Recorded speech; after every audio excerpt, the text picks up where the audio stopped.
महादेव की एक ऐसी भक्त जिन्होंने भक्ति में आकर सांसारिक चीजों के साथ साथ अपने वस्त्रों का भी त्याग कर दिया। वह अपने आप को सिर्फ अपने बालों से ढक कर रखती थी।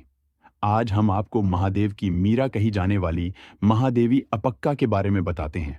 देखिए, कहते हैं कि बचपन से ही जो महादेवी थी, वो शिव जी को चिन्ह मल्लिका अर्जुन, जो भगवान शिव का एक स्वरूप है, उनको इतना ज्यादा मानती थी। उनके प्रति इतना ज्यादा प्रेम था उनके मन में कि जैसे मीरा जी कृष्ण भगवान को अपना पति मानती थी, ठीक वैसे ही महादेवी बचपन से ही चिन्ह मल्लिकार्जुन को अपना पति मानती थी। अब जैसे ही वो बड़ी हुई तो घर वालों ने उनकी शादी जबरदस्ती एक राजा से कर दी। अब राजा के साथ तो वो गृहस्थ जीवन अपना नहीं पा रही थी, तो राजा इस चीज से बहुत क्रोधित रहता था, क्योंकि जब वो अपनी पत्नी को किसी और के प्रति इतना समर्पित देखता था तो उसे क्रोध आता था। और जब भी वो महादेवी के पास जाने की कोशिश करें तो महादेवी उन्हें यह कह के दूर कर दे कि मेरा तो सिर्फ एकमात्र पति है, वो है महादेव, और मेरे पर सिर्फ और सिर्फ उनका ही अधिकार है।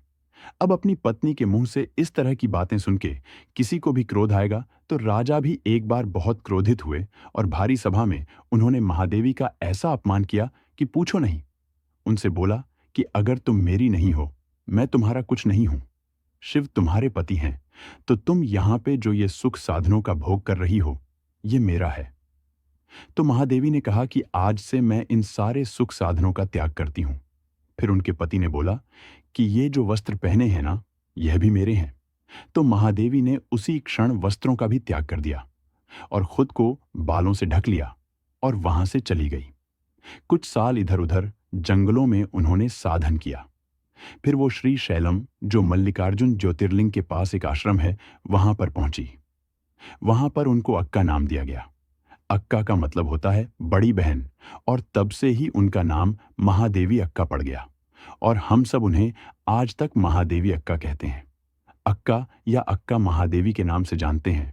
और फिर महादेवी अक्का मल्लिकार्जुन ज्योतिर्लिंग के पास ही एक गुफा थी, वहां पर रहकर साधना करने लगी, और अंत में कहते हैं कि भगवान शिव ने उन्हें साक्षात उसी गुफा में दर्शन भी दिए, और जो उनकी आत्मा थी वो परमात्मा में विलीन हो गई, और उसी श्री शैलम की गुफा में उनकी समाधि बना दी गई।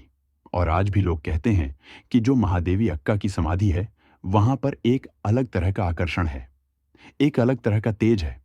कई साधक वहां पर जाकर जब साधना करते हैं तो वो कहते हैं कि यहां पर एक महादेव से अलग और गहरा कनेक्शन महसूस होता है। तो देखिए, अपने धर्म में कितने महान और बड़े बड़े भक्त हुए हैं, जिन्होंने भगवान की भक्ति और प्रेम के लिए सारी लिमिट्स क्रॉस कर दी